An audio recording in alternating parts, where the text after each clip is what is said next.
इयत्ता 12वी, विषय मानसशास्त्र, प्रकरण 7वे, मानसिक आरोग्यासाठी प्रथमोपचार. स्वाध्याय. प्रश्न पहिला. अचूक शब्द घालून गाळलेल्या जागा भरा. 1. मानसिक आरोग्य व्यावसायिकाकडून मदत मिळवण्यातील प्रमुख अडचण म्हणजे आजारासंबंधित असणारे डॅश होय. पर्याय: धोरण, कलंक, समज. उत्तर: कलंक. मानसिक आरोग्य व्यावसायिकाकडून मदत मिळवण्यातील प्रमुख अडचण म्हणजे आजारासंबंधित असणारे कलंक होय. 2. डॅश यांच्याऐवजी मानसिक उपचारांसाठी मित्रमैत्रिणी व कुटुंबीय पर्याय ठरवू शकत नाही. पर्याय आहेत: समस्या सोडवणे, उपाय सुचविणे, व्यावसायिक मदत. त्याचं उत्तर आहे व्यावसायिक मदत.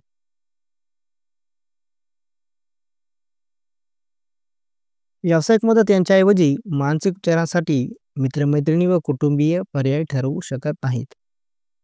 3. आपल्या संस्कृतीमध्ये एखाद्या व्यक्तीचे डॅश म्हणजे त्याच्या कुटुंबाचे प्रतिबिंब आहे असा विचार केला जातो. पर्याय: बुद्धिमत्ता, वर्तन, दर्जा. उत्तर: वर्तन. आपल्या संस्कृतीमध्ये एखाद्या व्यक्तीचे वर्तन म्हणजे त्याच्या कुटुंबाचे प्रतिबिंब आहे असा विचार केला जातो. 4. ज्या लोकांना डॅश सामना करावा लागतो अशा व्यक्तींची नकारात्मक विचारशैली असते. पर्याय: नैराश्याचा, भयगंडाचा, तीव्र तणावाचा. उत्तर: नैराश्याचा. ज्या लोकांना नैराश्याचा सामना करावा लागतो अशा व्यक्तींची नकारात्मक विचारशैली असते. प्रश्न दुसरा. खालील प्रश्नांची 25 ते 30 शब्दांत उत्तरे लिहा. 1. मानसिक आरोग्य प्रथमोपचार ही संकल्पना स्पष्ट करा. उत्तर: मानसिक आरोग्य प्रथमोपचार हा आंतरराष्ट्रीय पातळीवर मान्य असलेल्या प्रशिक्षणाचा कार्यक्रम आहे. या प्रशिक्षणाच्या कार्यक्रमातून मानसिक आजाराची लक्षणे ओळखणे आणि मानसिक आजारांवर प्राथमिक उपचार देणे याविषयी प्रशिक्षणार्थ्यांना प्रशिक्षण दिले जाते. मानसिक आरोग्य प्रथमोपचार हा अभ्यासक्रम बीटी किचनेर या मानसिक आरोग्य शिक्षणात तज्ज्ञ असणाऱ्या नोंदणीकृत परिचारिका आणि अँथनी जॉर्म हे ऑस्ट्रेलियातील मानसशास्त्राचे प्राध्यापक यांनी तयार केला. 2. मानसिक आरोग्याशी संबंधित कलंक किंवा काळिमा कोणकोणते आहेत? उत्तर: मानसिक आरोग्याशी संबंधित काळिमा किंवा कलंक पुढीलप्रमाणे आहेत. 1. व्यक्तिगत अपयश किंवा कमतरतेमुळे मानसिक विकृतीस संबंधित व्यक्ती कारणीभूत किंवा दोषी आहे असा विचार करून संबंधित व्यक्तीला गुन्हेगारासारखे पाहणे. मानसिक विकृती म्हणजे पापाची शिक्षा असा दृष्टिकोन बाळगणे. 3. मानसिक विकृती झालेली व्यक्ती जाणून बुजून विचित्र वर्तन दर्शवते असल्याचा विचार करणे. 4. मानसिक विकृतीमुळे व्यक्तीचा, कुटुंबाचा, समाजातील दर्जा घसरल्याचा विचार करणे. 3. चिंता व्यक्तीच्या रोजच्या जगण्यात अडथळा आणते याबाबत जबाबदार ठरणारे कोणतेही 2 घटक सांगा. उत्तर: चिंता व्यक्तीच्या रोजच्या जगण्यात अडथळा आणते याबाबत जबाबदार ठरणारे 2 घटक पुढीलप्रमाणे आहेत. 1. अनुवांशिक कारणे. काही व्यक्तींच्या कुटुंबामध्ये चिंताग्रस्ततेची लक्षणे ही त्यांच्या कौटुंबिक इतिहासात असल्याचे आढळून येते. जर एखाद्या व्यक्तीच्या आधीच्या कुटुंबातील पिढ्यांमधील एखाद्या व्यक्तीला चिंता विकृती झाली असेल तर पुढील पिढ्यांमधील व्यक्तींना चिंता विकृती होण्याचा धोका असतो. 2. भावनिक आघात. एखाद्या व्यक्तीने मारहाण, जिवलग व्यक्तीचा मृत्यू, शारीरिक अत्याचार, पूर, भूकंप इत्यादी भावनिक आघात करणारे प्रसंग अनुभवले असतील तर त्यामुळेही संबंधित व्यक्तीला चिंता विकृती होण्याचा धोका असतो. 4.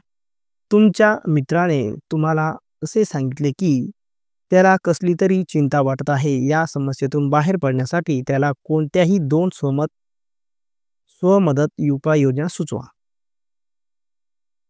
उत्तर: मित्राला कसली तरी चिंता वाटत आहे. या समस्येतून बाहेर पडण्यासाठी 2 स्वमदत उपाययोजना पुढीलप्रमाणे आहेत. 1. व्यायाम करणे.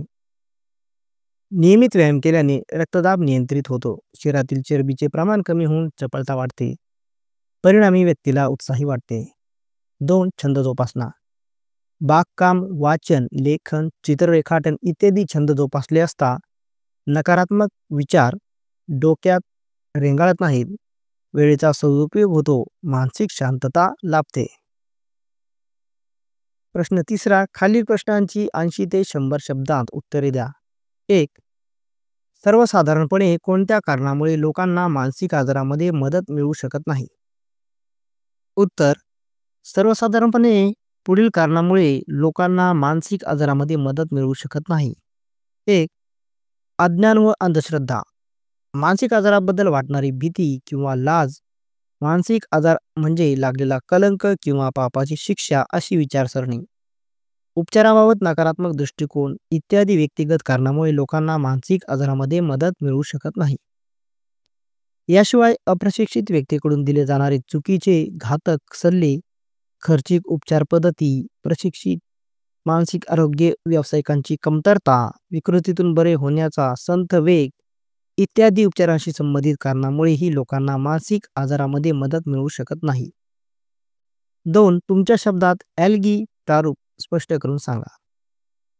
उत्तर, ॲल्गी प्रारूप हे मानसिक प्रथमोपचार प्रारूप असून त्यातील पायऱ्या पुढीलप्रमाणे आहेत.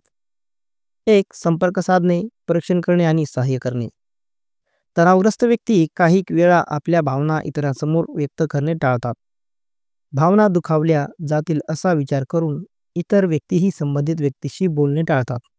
परंतु तणावग्रस्त व्यक्तीने इतरांशी व इतर व्यक्तींनी संबंधित व्यक्तीशी संपर्क साधणे आवश्यक असते. इतर सर्वसामान्य व्यक्तींकडे तणावग्रस्त व्यक्तीच्या मूल्यमापनासाठी मानसशास्त्रीय चाचण्यासारखी साधने उपलब्ध नसतात.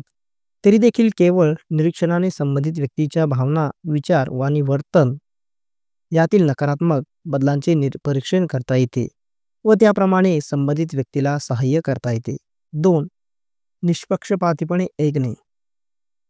स्वतःची मते बाजूला ठेवून एखादी व्यक्ती काय सांगत आहे ते ऐकणे म्हणजे निष्पक्षपातीपणे ऐकणे होय.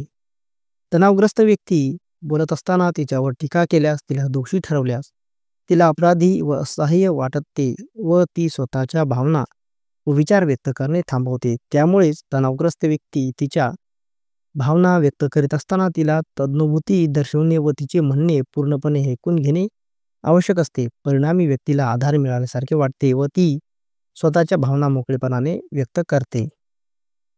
3. आधार देणे आणि माहिती पुरवणे. तणावग्रस्त व्यक्तीला प्रामाणिकपणे पाठिंबा दिल्यास व योग्य ती माहिती पुरवल्यास आपल्यासाठी ती व्यक्ती महत्त्वाची आहे असे संबंधित व्यक्तीला वाटते. परिणामी संबंधित व्यक्तीला आधार वाटतो व आपण समस्यावर मात करू शकतो अशी भावना तिच्या मनात निर्माण होते. 4. व्यावसायिक तज्ज्ञांची मदत घेण्यास प्रोत्साहित करणे. भीती, कलंक, संकोच, लाज इत्यादी कारणामुळे अनेकदा तणावग्रस्त व्यक्ती व्यावसायिक तज्ज्ञांची मदत घेणे टाळतात. परंतु तणावग्रस्त व्यक्तींना लवकरात लवकर प्रशिक्षित व्यावसायिक तज्ज्ञांची मदत घेण्यास प्रोत्साहित करणे आवश्यक असते. 5. स्वमदत उपाययोजनांचा अवलंब करण्यास प्रेरित करणे.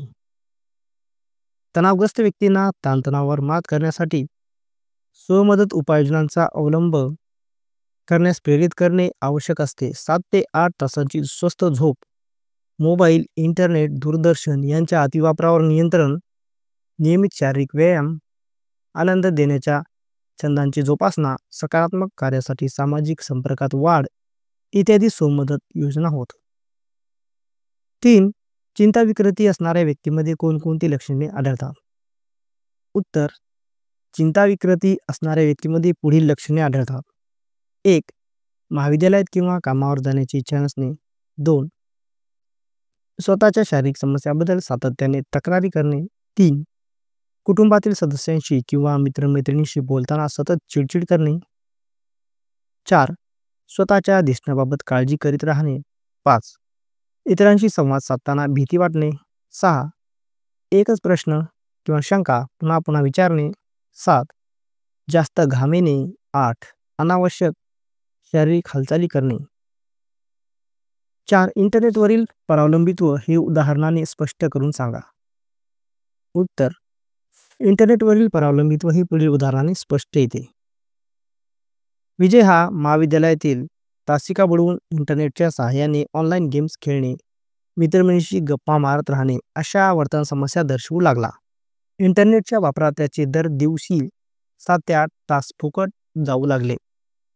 ऑनलाईन गेम्स खेळताना एकीकडे शीतपेये पिण्याची व जंक फूड खाण्याची त्याला सवय लागली. त्याला डोकेदुखीचा व पाठदुखीचा त्रास होऊ लागला. एखाद्या दिवशी काही कारणामुळे ऑनलाईन गेम्स खेळणे शक्य न झाल्यास विजयला प्रमाणाबाहेर अस्वस्थ वाटत असे. प्रश्न 4.